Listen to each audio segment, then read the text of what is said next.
Abra sua Bíblia, Malaquias 4. Vamos ler os versos 5 e 6. Malaquias 4, versos 5 e 6. Está dizendo assim, amém? É o último livro do Velho Testamento. E são os dois últimos versículos do Velho Testamento. Vejam, eu enviarei a vocês o profeta Elias antes do grande e temível dia do Senhor. Ele fará com que os corações dos pais se voltem para os filhos, e os corações dos filhos voltem-se para os seus pais. Do contrário, eu virei e castigarei a terra com maldição. Então agora podemos ler, eu vou falar e vocês repetem, por favor, para a gente gravar. Ele fará com que os corações dos pais se voltem para seus filhos, e os corações dos filhos para seus pais. Senhor, ajuda-me, Senhor, a ser um instrumento de bênção, de edificação da Tua igreja, do Teu povo. Que o ensinamento da Tua palavra, ele seja de fato transparente e cheio de poder, para, Senhor, impactar as nossas vidas, a fim de que a revelação do Senhor seja escrita na tábua do nosso coração. Ministra de maneira profunda e ajude as nossas casas, ajude as nossas famílias, em nome de Jesus. Amém. Amados, durante bom tempo, até o final do século IV, começo do século V, nós vivemos um tempo onde a igreja, o crer em Deus, a fé, era o que movia o mundo. Todo mundo ele caminhava no temor a Deus, ou pelo menos na crença de que Deus era quem controlava tudo, quem era Senhor de tudo e que fazia tudo. A partir do século V, a gente vai entrando no chamado iluminismo. E com o iluminismo, a fé em Deus, ou a existência de Deus, ela começa a ser colocada em xeque. E aí vem a época da razão, que é a razão que domina tudo. A felicidade, ela está na razão. Quanto mais você souber, mais você vai conseguir ser feliz na vida. E aí Deus vai sendo colocado de lado, vai sendo tirado pouco a pouco da história. E aí a gente dando um pulinho, entrando no que hoje a gente chama de pós-modernismo. Nós vamos encontrar no ano 2000 um filósofo, sociólogo chamado Zygmunt Bauman, que ele vai dizer que nós vivemos numa sociedade líquida. E para falar sobre o que é uma sociedade líquida, Bauman vai dizer o seguinte, que nós vivemos uma sociedade que nada nela é absoluto, onde tudo é relativo, tudo é volátil. E eu costumo brincar que essa afirmação de que nada é absoluto é uma afirmação que vai contra a própria crença deles. Porque se eu digo que nada é absoluto, eu estou falando sobre algo absoluto, sim ou não? Estão conseguindo me entender? Se eu falo nada é absoluto, eu estou fazendo uma afirmação. E essa afirmação, na minha fala, eu estou dizendo que essa afirmação ela é absoluta. Porque quem for contrário a ela, está errado. Mas segundo o que a gente vive hoje, nessa pós-modernidade, dessa geração líquida, tudo que é tradicional, tudo que é aquilo que a gente carregou sempre como base, ela vai sendo questionada, ela vai sendo deixada de lado. Então, o que hoje era algo que era visto como bom, como verdadeiro, amanhã já pode não ser mais, isso para a mesma pessoa. E onde a gente começou a viver um tempo onde as emoções, a parte sensorial, ela tem mais peso do que aquilo que toda a vida foi construído com evidências, tudo aquilo que fez a sociedade caminhar, que isso não importa mais, o que importa é o que eu sinto, diz essa sociedade. O importa é o que eu entendo que me faz feliz. E dentro disso, a gente começou a ouvir uma frase que tem permeado tudo quanto é lugar, inclusive no meio da gente evangélico, que diz, é a minha verdade. Como se houvesse ou tivesse a possibilidade de existirem várias verdades, porque como nada é absoluto, é a minha verdade que eu creio e é ela que manda. Estão me entendendo, gente? Em nome de Jesus. E aí a gente tem vivido esse tempo, onde cada um diz ter a sua própria verdade, onde por cada um ter sua própria verdade, e a vida, obrigado filho, ela ser gerada por emoções, por sensações, o que eu acredito hoje, eu posso não acreditar amanhã. O que para mim é a verdade absoluta hoje, amanhã ela pode não ser mais. E no meio disso, a gente vai vendo que quanto mais essas coisas se propagam, mais aquilo que é o que nós cremos, como cantamos aqui, que é verdade absoluta, que é Jesus o Cristo e os seus valores, eles são deixados de lado, cada vez mais afrontados. E somos afrontados em todas as áreas. A gente hoje tem um pessoal aí, eu não quero nem usar os nomes que eles usam, mas que pessoas que acham que são animais e querem andar como animais, só não querem dormir onde os animais dormem, na hora de dormir, na caminha, essas coisas todas bonitinhas, mas querem viver como dizendo que são animais. Tem outros que dizendo que o que vale é o que sinto, então eu posso ter relação com árvore, com plantas. Isso tudo que eu estou falando, gente, é real. E aí chegou um ponto de, não lembro se era uma coreana ou uma japonesa, casar com um personagem da inteligência artificial. De fazer casamento, com vestido, com tudo que tem direito, e o celular lá com a inteligência artificial que virou o grande amor da vida dela. Porque cada vez que a gente vai se afastando de Deus, mais louco a gente vai ficando. E a gente teve aqui mais ou menos um mês e meio, se eu estiver errado me corrijam, falando sobre a sabedoria e a sabedoria que vem de Deus. E cada vez que a gente entende que a verdadeira sabedoria é temer ao Senhor, é reconhecer ao Senhor como o único, verdadeiro e suficiente Deus, mais sábio para viver a gente vai ficando. Você começa a olhar a vida sempre com esperança. Você começa a olhar o teu próximo, não como teu inimigo, mas sim como alguém que Deus te chamou para amar. Você começa a cuidar do seu próprio corpo, porque você entende que o teu corpo é templo do Espírito Santo e Deus te criou para glorificar o nome dEle. Você começa a olhar para a natureza, e como foi dito hoje de manhã, você vai vendo as cores das flores, você vai vendo essa coisa linda do rio, que nasce às vezes numa fonte pequenininha, e no caminhar ele vai crescendo e vira algo maravilhoso, e deságua num mundão de água salgada, chamado mar, oceano. Você vai começando a olhar essas coisas e tu diz, louvado seja Deus por isso, e Deus criou isso para nós. Porque no Éden vai dizer que Deus criou Adão e falou, agora Adão, seja o mordomo, cuide disso tudo. Seja o administrador dessa beleza toda. Mas quando a gente vai se afastando de Deus, a gente começa a fazer loucuras. E dizer que essas loucuras, elas são boas. E, de vez em quando, José, eu vou falar de você porque eu amo a parte da psique. O Brasil hoje, se eu estiver errado, me corrija. Tem hora que ele está em primeiro, tem hora que ele está em segundo lugar. Do maior país com pessoas com problemas psicossomáticas, doentes da mente, que são doentes da alma.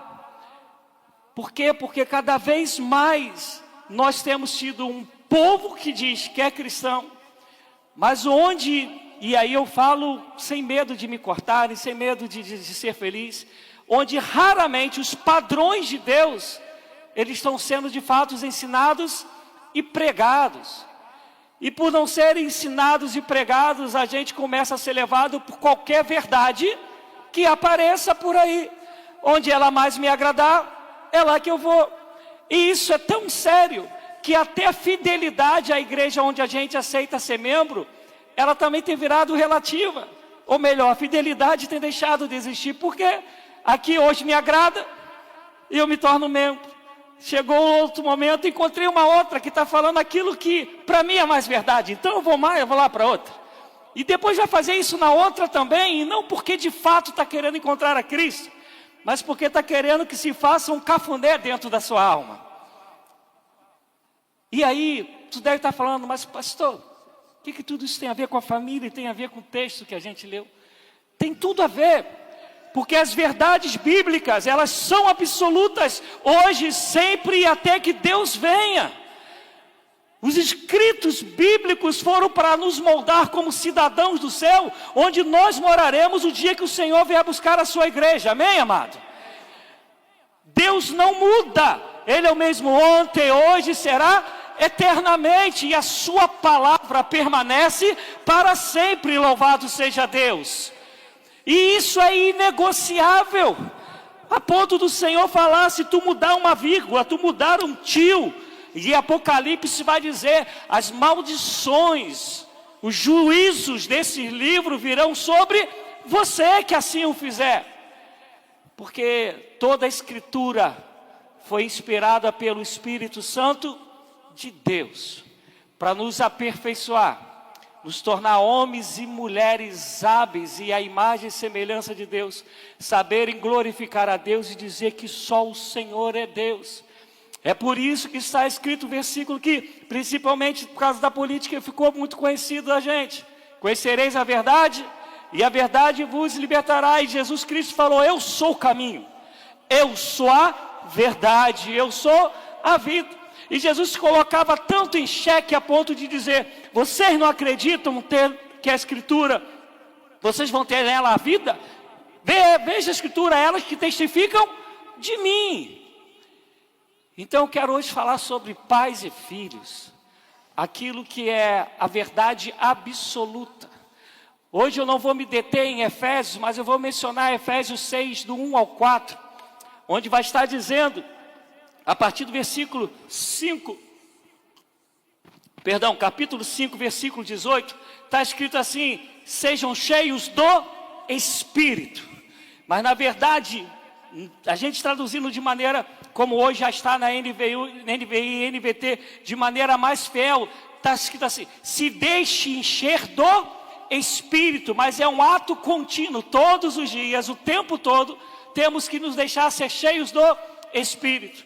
E aí ele vai começar a falar sobre como é o comportamento daqueles que são cheios do Espírito. E chega em Efésios 6, do 1 ao 4, ele vai falar sobre como se comporta os pais em relação aos filhos e os filhos em relação aos pais.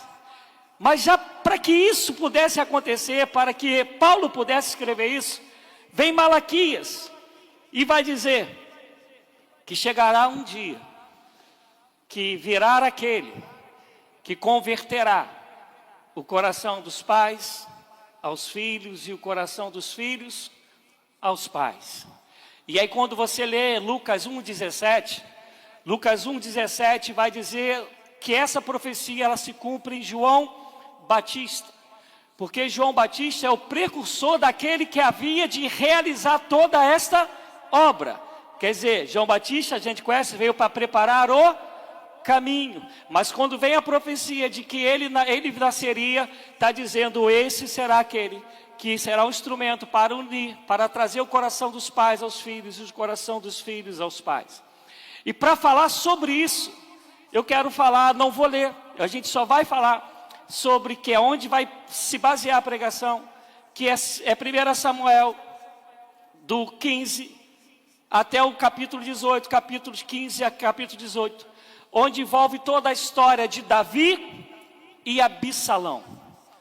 Davi, excelente rei, homem de guerra, homem fera nas batalhas, homem escolhido pelo Senhor, homem que a Bíblia diz quando ele vai ser chamado, que Deus fala para Samuel, achei um homem segundo o meu coração, um homem que fez conquistas demais pra caramba beça, homem que conseguiu unificar todo o povo, toda Israel da sua época, mas um homem que gostava muito de casar.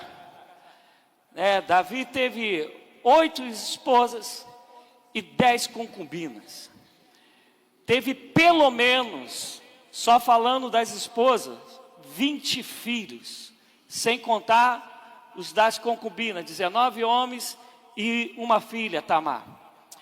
E Davi, esse homem temente a Deus, homem segundo o coração de Deus, era um homem que tinha boas intenções com os seus filhos. Ele coloca o nome de um dos filhos de Adonias, que significa aquele que pertence a Adonai, aquele que pertence ao Senhor. O filho de Abigail, ele coloca, que tinha sido esposa de Nabal, ele coloca o nome de Daniel, que diz: Deus é o nosso juiz, é o meu juiz. Quando nasce Aminon, ele coloca, esse vai se chamar Aminon, que quer dizer quem é confiável, aquele que vai ser teu braço direito, que tu pode contar com ele o tempo todo. Nasce outro e coloca o nome de Absalão, quer dizer Deus de paz, o Senhor é a minha paz. Talvez ele fosse olhando para os filhos dele, assim eu creio, e fosse imaginando o que ele esperava para os seus filhos, que seriam seus sucessores, que o Senhor tinha prometido que da linhagem de Davi não faltaria ninguém que se assentasse ao trono. E por isso que Jesus, ele vem da linhagem de Davi, que é o rei dos reis, como nós cantamos aqui. E ele tem a filha, ele bota o nome de Tamar, que significa palmeirinha, uma planta que precisa ser cuidada, que precisa ser amada, tem que zelar por ela. Então, quando você olha o pai Davi, ele tem as melhores intenções em relação aos seus filhos. Ele espera o melhor para os seus filhos. Só o que acontece?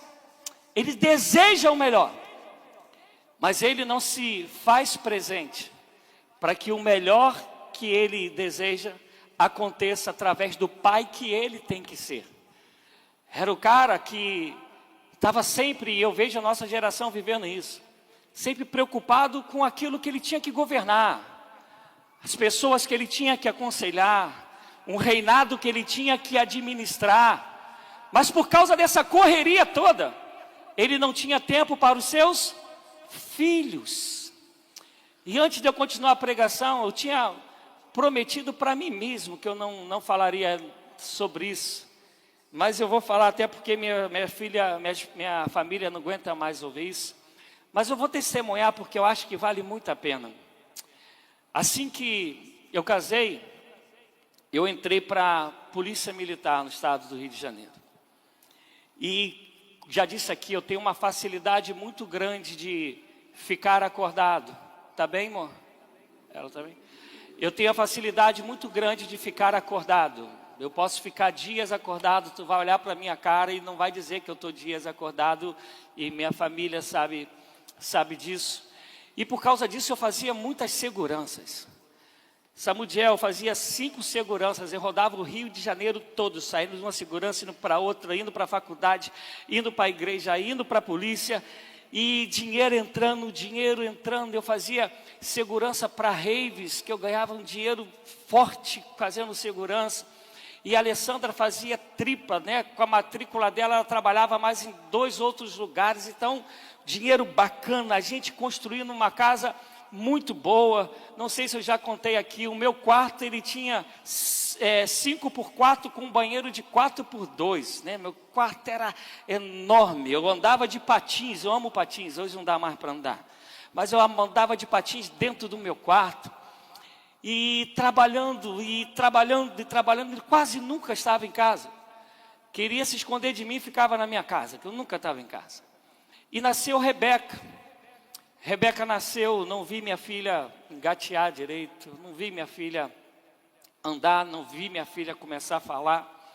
E com 3 anos a gente começou a perceber que Rebeca gaguejava, tinha bruxismo, né? Ficava trincando os dentes. E o zoinho que fazia assim, ficava rodando o tempo todo. E a gente leva para médico e não consegue descobrir. E a gente, que eu digo Alessandra, porque eu nunca estava em casa. E chegou um dia, que era o dia que eu estava em casa. E nós fomos ao médico. E a doutora ficou nem 10 minutos, eu acho. com a Rebeca, voltou, falou assim, quando é que ela tem mais essas crises? E eu não sabia responder, nunca estava em casa, falei, Alessandra, é contigo. E a Alessandra falou, parou, pensou, falou, é quando você está em casa. E a doutora falou assim, olha, eu não sei como é a vida do senhor, mas passa a ficar em casa que isso tudo vai passar. Abandonei as seguranças todas, vendi minha casa, a imobiliária que eu fui colocar minha casa à venda, ela mesma comprou a casa, 3 meses depois vendeu com mais de 4 vezes o valor que ela comprou de mim. Ajeitamos uma casinha nos fundos da minha sogra e fomos viver lá. E prometi para mim mesmo que eu nunca mais ia ser ausente na vida dos meus filhos. E hoje eles estão aí caminhando com o Senhor para a glória de Deus. Mas eu estava ganhando o mundo e perdendo os meus filhos, perdendo a minha casa. E talvez não, com certeza era isso que acontecia com Davi. Estava ganhando o mundo, estava glorificando a Deus. Todavia, não conseguia ser pai. Não conseguia ser presente para os seus filhos. E nisso, um dos seus filhos, o Aminon, olha para sua meia-irmã Tamar. E começa a olhar para ela não mais como uma meia-irmã, mas sim como uma mulher. E começa a desejá-la. E a Bíblia vai dizer que ele a desejava de maneira intensa. Coração palpitava. E ele armou um esquema de fingir que estava doente e pediu ao pai para que pudesse deixar a irmã ir cuidar dele. E Davi foi e deixou a irmã ir cuidar. E ele vai e violenta a própria irmã. E Davi, todo o povoado fica sabendo disso, todo o reinado, e Davi não faz nada. E Absalão, que era irmão em 100% de Tamar, mesmo pai, mesma mãe, fica sabendo disso, esperando que o pai faça alguma coisa e o pai não faz nada. Então Absalão pega Tamar e leva para ela ficar 2 anos com ele. 2 anos esperando uma posição do pai. 2 anos esperando que o pai olhe nos olhos e fale para ele que ele errou. E ele nada.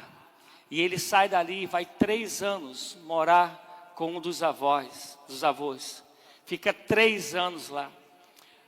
Depois de 3 anos, Davi fala que está com saudade e manda o seu comandante Joabe chamar Absalão. Mas chama Absalão, mas não quer ter contato com ele, só quer que ele fique ali em Israel, fique ali perto dele. E passam mais 2 anos, a 2 quilômetros mais ou menos de distância. E Davi não chama o seu filho. Mas nesse interim, entre Tamar ser violentada e esse interim que ele chama Joabe, fala Joabe para chamar Absalão, acontece algo pior ainda na história. Absalão fala que quer dar uma festa para os irmãos.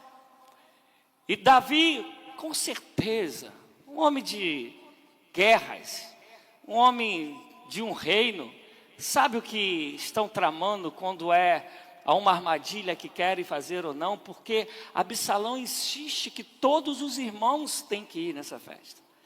E nessa festa, Davi deixa todos os irmãos ir.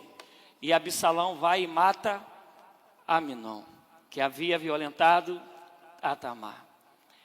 E aí, nesse tempo todo, com isso tudo acontecendo, Davi, pai, que teve uma filha violentada por um filho, teve filho cuidando da filha, teve o filho que matou o filho, e Davi não faz nada.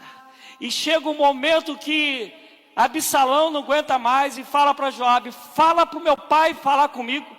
Se ele fala comigo, ou ele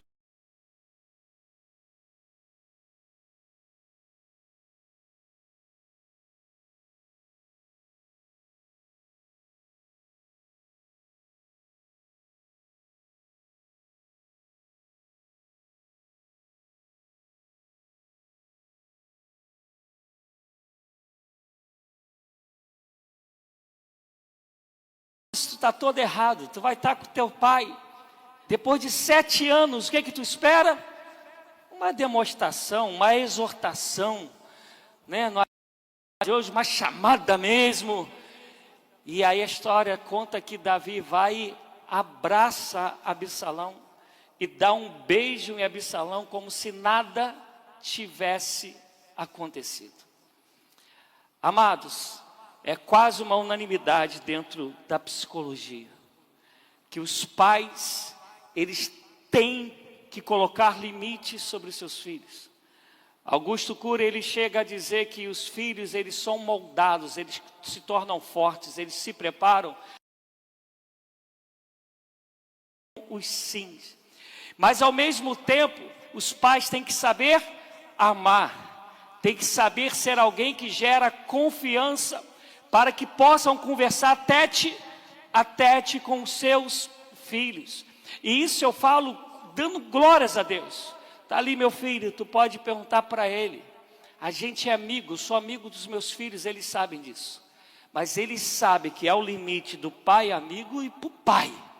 Para o pai que vai falar não, para o pai que vai falar sim, que vai falar pode e não pode. Até para cortar cabelo ele vai falar com a minha mãe, pode cortar dessa maneira? E aí, com a minha mãe, com a mãe dele, pode cortar dessa maneira? Para saber se a família vai aprovar ou não. Porque sou amigo, sou alguém que eles sabem que eles podem confiar. A gente lá em casa, a gente conversa de tudo. Namoro, faculdade, o que tu pensares. Na minha casa, todo mundo tem acesso às minhas redes sociais. Todo mundo sabe minha senha de tudo. Senha de conta bancária, senha do meu Instagram, do meu e-mail, o que tu pensar. Eles sabem minha senha de tudo. Fica tudo aberto. E aí ele sabe que quando eu falo, é o pai falando, e quando eu falo, sabe também se é o amigo falando. E quando tem que resolver alguma coisa, que é o momento que eles mais têm medo, que é quando eu falo, fala alto para eles ouvirem. Quando eu falo, senta aqui, vamos conversar. E aí às vezes eu quero botar uma pilha, né? Falo, Beca e Tiago, senta aqui, quero conversar com vocês. Aí eles já ficam, né? Entrando em marimbondos. E eu falo, não, só quero dizer que eu amo vocês. Puxa, pai, já estava esperando isso. Mas Davi, não. Davi finge que nada aconteceu. O filho, ele não está querendo um rei. O filho, ele não está querendo um administrador de um reinado. O filho, ele não está querendo um guerreiro. Absalão está querendo um pai. E ele não encontra o pai, ele encontra o guerreiro, ele encontra o administrador, ele encontra o rei, mas ele não encontra o pai. O pai que não exorta, o pai que passa a mão, o pai que empurra tudo com a barriga. E o que acontece? Muitas coisas acontecem na nossa família. E aí, hoje não tem tanto isso, mas durante muito tempo, os crentes ficavam dizendo, é maldição de família. E às vezes não é irresponsabilidade do pai e da mãe. É irresponsabilidade daqueles que Deus outorgou autoridade de pai e mãe para cuidar da herança que pertence ao Senhor, como diz o Salmo 127, que são os seus filhos, e tu está abrindo mão disso. Tu está preocupado em dar presente, tu está preocupado em colocar uma casa na praia, que Deus te abençoe isso, mas isso nunca pode ser primazia. O teu filho, ele pode querer o melhor celular do mundo, mas muito mais ele quer um abraço teu, ele quer sentir teu cheiro todos os dias, ele quer que você diga para ele o que ele pode e o que ele não pode. E a gente está abdicando disso, sabe por quê? Porque lá fora estão dizendo que o que vale é o que você tem, não quem você é. Está dizendo que felicidade é ter e não é ser. Está dizendo que o que é verdade hoje, amanhã já não é mais. Tudo isso é volátil, é relativo. E a gente está acreditando nisso e está deixando de lado aquilo que Deus nos confiou. Porque os nossos filhos são do Senhor e Ele confiou a nós. E a gente não pode terceirizar isso. Porque sabe o que acontece? Absalão, ele trama um golpe para tirar o reinado do próprio pai. E quando ele consegue, eu estou tentando correr um pouquinho porque ainda está ceia.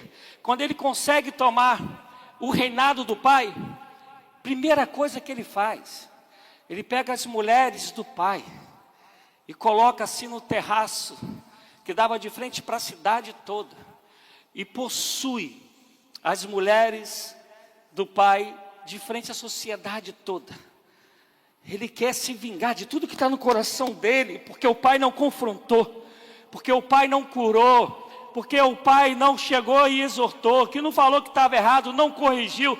Então ele vai conspirando todas as maneiras de fazer com que tudo aquilo que está dentro dele se torne agora como uma arma contra o seu próprio pai. Então ele toma o reinado, ele coloca uma tenda e violenta todas as concubinas lá em cima. E além disso, quem ele chama para ser o conselheiro dele? Um homem chamado Aitofel. Sabe quem é Aitofel? É o avô de Betseba. Betseba era a mulher de Urias, um soldado dele. Essa mulher que ele adultera com ela, pega o marido dela, Urias, e coloca na frente da batalha para poder ser aquele que vai morrer logo na frente. E tudo isso acontece porque quando ele peca com ela, ela vai e engravida. E aí logo quem que vai ser o conselheiro de Absalão? Esse homem, Aitofel, que olha para Davi e fala: você possuiu a minha neta e ela não era sua. Você colocou o meu genro na frente da batalha para poder morrer. E é esse homem que está aconselhando a Absalão. A minha pergunta é: a quem você está deixando cuidar dos teus filhos? É o celular? É a avó? É o avô? Os teus filhos não são dos seus pais nem dos seus sogros. Os seus filhos não são do celular, não são da televisão. Os seus filhos não são da escola, nem tampouco são da igreja. Escola e igreja complementam. Os seus filhos, Deus confiou a ti, a você. A responsabilidade é sua. Não se terceiriza a criação de filhos, não se terceiriza amor a filhos, não se terceiriza a educação aos filhos. Os filhos Deus deu a você, e o salmista diz: isso é herança do Senhor. A responsabilidade dos meus filhos é minha, da minha esposa e de mais ninguém. Eu posso pedir alguém para me ajudar, mas a responsabilidade direta, ela é minha. Sou eu que tenho que sentar e olhar olho no olho. Sou eu que tenho que ir para a gaveta e saber o que está escondido, ou se tem alguma coisa ou não. O que estão vendo ou deixando de ver no celular. Sou eu que tenho que saber quais amigos que quem eles andam. Sou eu, a responsabilidade é minha e a responsabilidade é tua. E a gente precisa, em nome de Jesus Cristo, não deixar que Aitoféis tomem conta dos nossos filhos, aconselhe os nossos filhos, porque estamos perdendo os nossos filhos. Amados, as pesquisas mostram que a falta de limites, tanto quanto o limite autoritário, tem feito com que jovens hoje tenham saído de casa e não considerem nem mais os pais como família.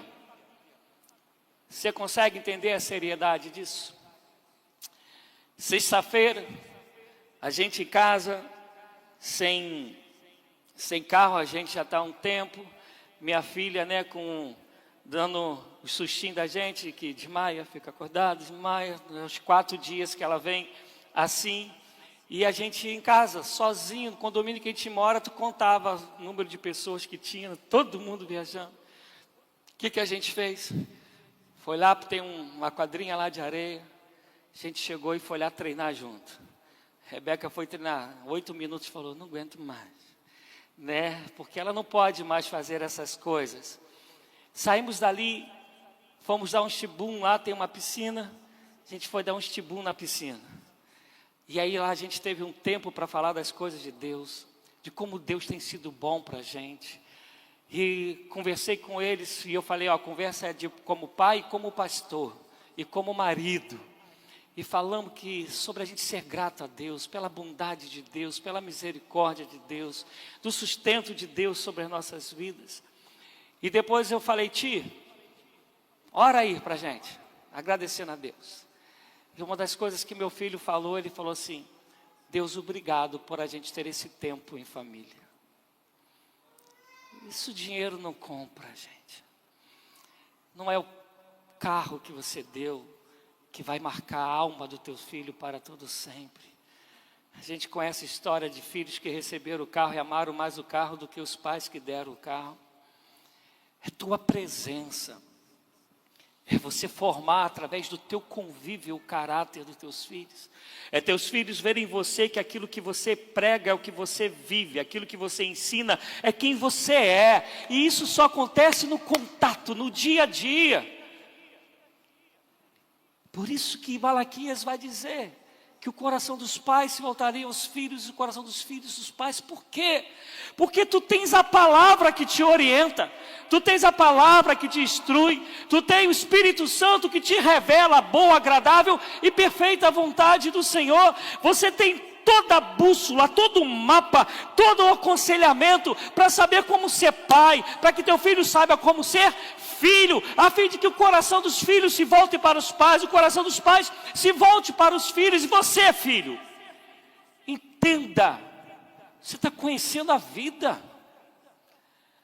Você pode ouvir esse mundo aí dizendo que você já sabe tudo, loucura, estão te enganando. Ninguém vai te amar como teus pais te amam.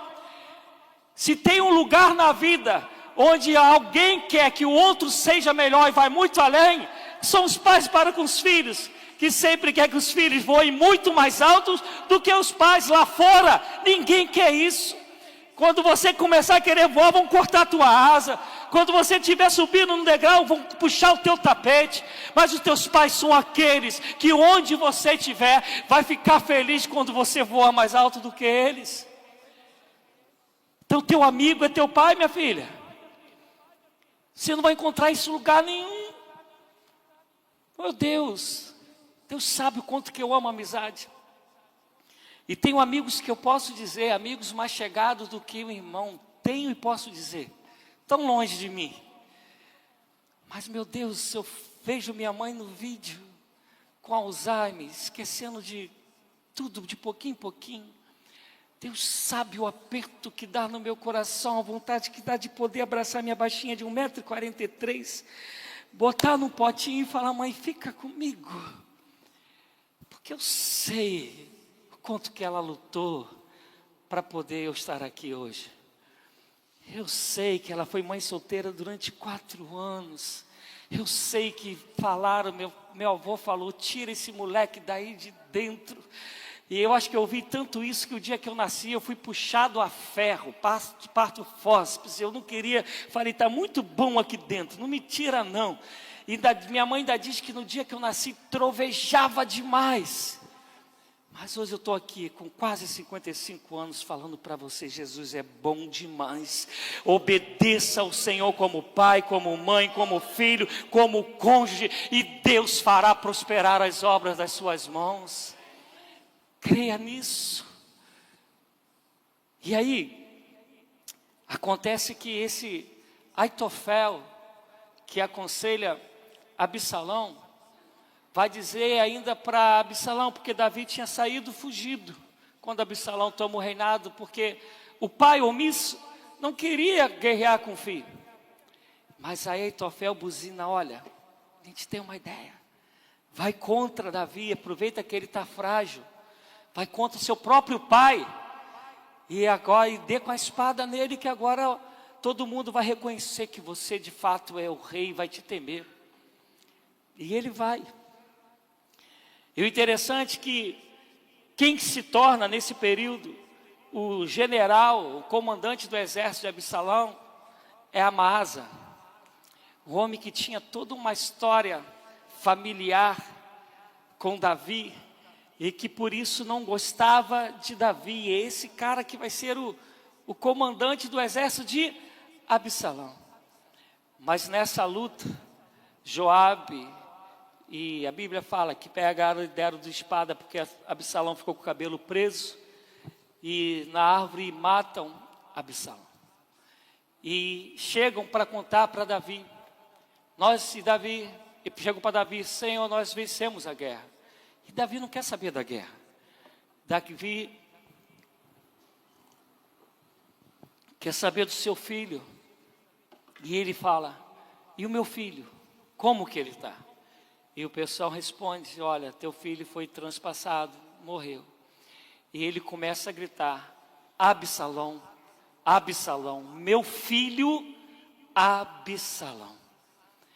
E quando você vai ler no original, é aquela passagem que o Novo Testamento já vem falando, que vinha do ventre, é aquele grito de dor, de angústia, de gemido, porque perdeu o seu filho.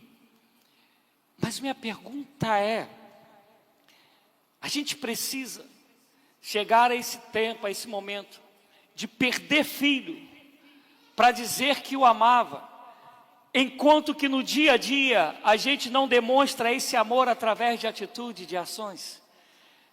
Eu vou melhorar. Davi só fala que amava, mas o amor era sempre à distância. Não tinha internet, mas era como se fosse um amor por WhatsApp. Era um amor virtual. Enquanto Absalão queria um amor real. Ele queria ter um pai, ele queria ser um filho. E quantos de nós, quer seja por autoritarismo, quer seja por omissão, por passar a mão na cabeça, a gente deixa os filhos crescendo dessa maneira, para depois, quando eles se perdem, quando eles se vão, quando eles se revoltam, a gente poder dizer: mas meu filho está distante de Deus, ou meu filho não me ama mais. Teu filho encontrou em você uma referência de homem de Deus, encontrou em você uma referência de mulher de Deus, encontrou em você uma referência de cônjuges que se amam, que os dois se tornaram uma só carne, encontrou em você alguém que dizia: aqui pode, aqui não pode, aqui deve, aqui não deve, encontrou em você alguém que fala: senta aqui e vamos falar da palavra do Senhor, vamos orar juntos ao Senhor, vamos prestar culto ao Senhor. Teu filho encontrou isso em você, tem encontrado isso em você, para que não seja necessário mais tarde você ter que gritar: Absalão, Absalão, meu filho Absalão agora está morto. O que adianta todas as conquistas se você perder a herança que o Senhor te confiou? O que adianta você, jovem, você, filho, ouvir mais lá fora do que ouvir os seus pais, enquanto que a história vai mostrar que todos que não ouviram os seus pais acabaram perecendo, a não ser que se arrependesse, porque a gente vai ver falando: honrai pai e mãe. E o que honrar?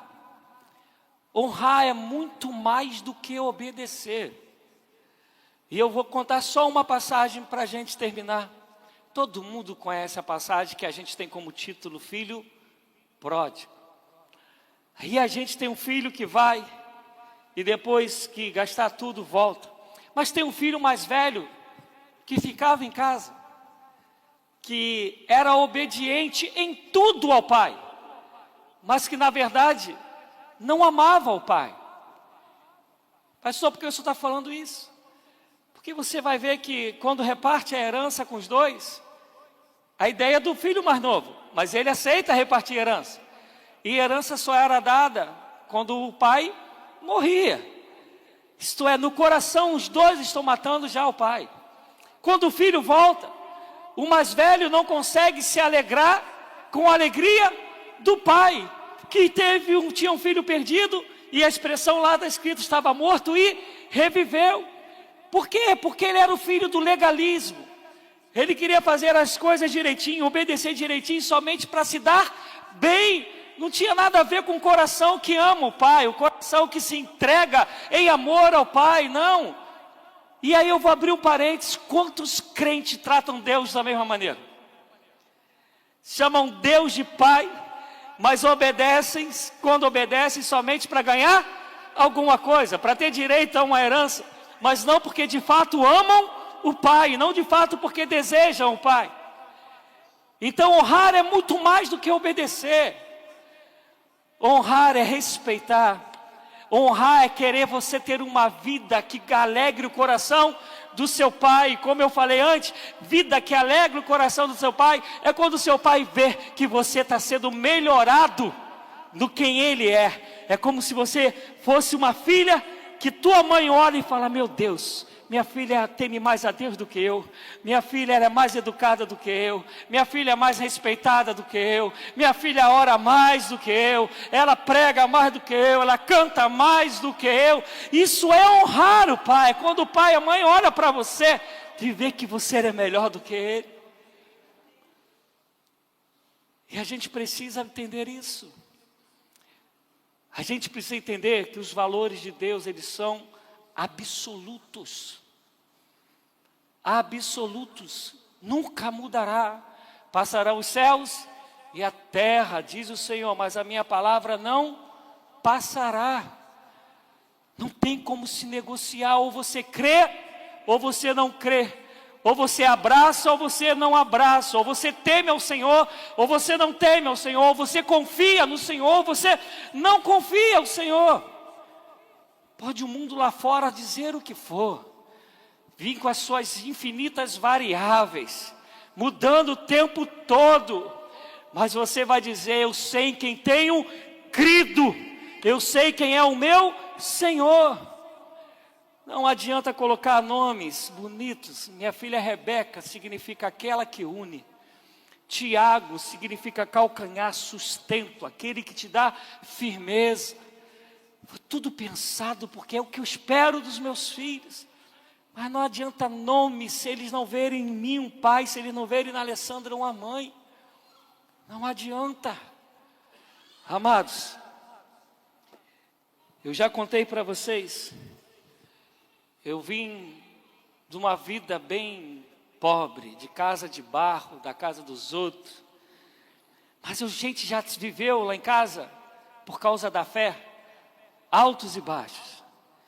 Já tive esse casarão, como eu falei, trabalhava igual um louco, Rodrigo. Mas din-din, viajava pra caramba. Né? A Rebeca fala que ela olha lá as fotos dela pequenininha e fala: ai, que tempo bom. Viajava pra caramba. Já morei nos lugares que eu considero assim, hoje já não está tão bacana, mas que no Rio que eu mais amo é o Recreio dos Bandeirantes, de cara para a praia. Já tivemos carros, hoje eu estou a pé.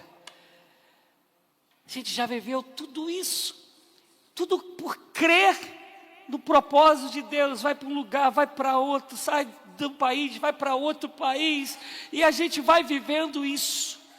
Mas lá em casa a gente faz tudo junto, tudo. Quando a gente foi chamado para a missão, tudo que tinha na escola de missões lá no Rio de Janeiro, tudo que tinha, nunca eu sozinho. Ou vai a família, ou não vai ninguém. A Alessandra, funcionária pública, tocava lá o serviço. Meus filhos tivessem que matar a aula, matava a aula, mas ia todo mundo. Vai para o cinema. Agora está mudando um pouco, né? O pessoal começa a beijar na boca dessa mulher. Essas coisas vão acabando. Mas vai para o cinema, se der mole, a gente vai todo mundo junto. É tudo, todo mundo junto. É crescendo junto, é desenvolvendo junto. Experimentados em saber estar lá em cima e saber padecer necessidade de dinheiro contadinho. Saber que pode comprar a roupa da marca que quiser e falar a hora agora para a roupa não rasgar, fazer esse negócio render. De saber que na hora que quer um calçado, compra. Ou então mete um super bonde e faz esse negócio colar. Nesse projeto a Alessandra aprendeu a fazer unha, aprendeu a pintar cabelo, né? Vai aprender nesse trem todo.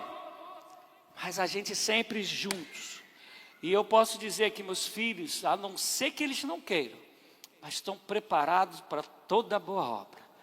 Para ter muito, para ter mais ou menos, e é para ter sufoco. A Rebeca está ali assim. Mas a gente sempre juntos, sempre unidos. Isso estou falando por quê? Porque eu sou melhor do que vocês? Não, não tem nada a ver. É porque eu não negocio o que está aqui, Deus sabe disso. Eu já contei aqui, mas vou repetir. Eu tenho um irmão que mais novo, é o caçula. Está muito bem financeiramente. Muito bem mesmo. Chefe de um negócio lá do INSS. tem um salão de festa, que é um salão, mas tipo também um mini sítio, e 15 conto a promoção para você alugar, a promoção, 15 conto. Tem uma irmã aposentada como professora pública, casada com um coronel, pessoal, tudo lá bem. E eles olham para a minha vida e não conseguem aprovar de jeito nenhum. E quando eu vim para cá, eu já contei isso, mas tem a ver com a pregação. Rebeca voltou ao Rio para buscar a nossa cachorrinha, foi sozinha. E aí tinha que dar vacina, dar um monte de coisa, muito trabalho que dá para poder transportar cachorro no ônibus, comprar casinha, um monte de treco. E ela acabou ficando lá uns dias. E meu irmão chegou para ela e falou: teu pai está estragando a sua vida. Ela fazia estágio num lugar legal, faculdade perto do estágio. Mas eu não creio nisso. Eu não creio, eu creio que meus filhos sabem os pais que eles têm. 22 anos, tá mal, vai para o quarto do papai e mamãe, né? Acredita? Senta lá no meio, deita lá no meio da gente. Vai para o nosso colinho. E a gente fala, estamos juntos. E eu creio que meus filhos, quero crer pelo menos, não sei que eles me enganem, que eles amam os pais que têm. Mesmo viver nessa loucura da fé, mas sabendo que a gente vive o que Deus confiou a nós. Por isso que Malaquias vai terminar o Velho Testamento dizendo que viriam dias que o coração dos pais se voltariam para os filhos, e o coração dos filhos se voltariam para os pais. Mas sabe quem constrói tudo isso? Pai e mãe. Os filhos estão aprendendo, estão crescendo. Quem constrói é o pai e a mãe. E com todo carinho, avós, deixe seus filhos criarem os seus netos em nome de Jesus Cristo. Quando eu falei que vendi a casa e fui morar numa casa que a gente ajeitou no fundo da casa dos meus sogros, e eu nessa vida ainda de polícia, faculdade, igreja, e a Rebeca, tudo que ela pedia, meus sogros davam. Tudo que ela queria, meus sogros davam. Teve um dia que eu chamei a Alessandra a eles, sentei à mesa com eles e falei para eles, não quero mais isso. E eles ficaram me olhando com os olhos desse tamanho, sem entender. Eu falei, não quero mais. Vocês não estão ajudando, vocês estão atrapalhando. A vida, ela dá mais não do que sim. Vocês estão ensinando a minha filha a só ouvir sim. Ela não vai estar preparada para as pancadas dessa vida, porque vocês estão estragando a minha filha. Mudou? Não, mas melhorou. Melhorou e melhorou consideravelmente, mas mudar não mudou. Mas melhorou. Porque pai, avós, seus netos, Deus confiou os seus filhos. Sejam ajudadores, sejam presentes. Mas os teus filhos tu já educou, amém? Agora é trabalho dos seus filhos educarem os filhos deles. Por isso que a herança do Senhor não é para os avós. A herança do Senhor é para os pais. Salmo 127. É só ler lá. Vamos caminhar segundo a palavra nos ensina, em nome de Jesus. Pai, mãe, vocês que são casados, olhem para mim, por favor. E eu vou terminar aqui. Primeira coisa, Deus. Segunda coisa, marido e mulher. Terceira coisa, filhos. Quarta coisa, o ministério. Porque se essa ordem não for respeitada, teu ministério ele vai ter sérios problemas. E por que isso? Sabe, marido e mulher, como teus filhos vão saber como é um bom casamento? Como é o papel de um homem numa casa? O papel de uma mulher numa casa? O papel de um marido em relação à esposa? O papel de uma esposa em relação ao marido? Sabe como? Eles olhando para vocês. É olhando para vocês que eles vão saber se for homem, a mulher mais ou menos que eles vão querer que case com eles. Se for mulher, o homem que eles vão querer que casem com eles. É olhando para vocês que eles vão saber que o padrão do casamento é marido e mulher, homem e mulher, e viram uma só carne. Não negligencie o amor para o teu cônjuge. Não troque o teu cônjuge pelo teu filho. Você está colocando os pés pelas mãos, você está arrebentando a tua casa. Não foi isso que Deus ensinou. Você vai ver o chamado, inclusive, para presbítero. Primeiro ele fala do casamento, depois ele fala dos filhos. A ordem, ela é clara.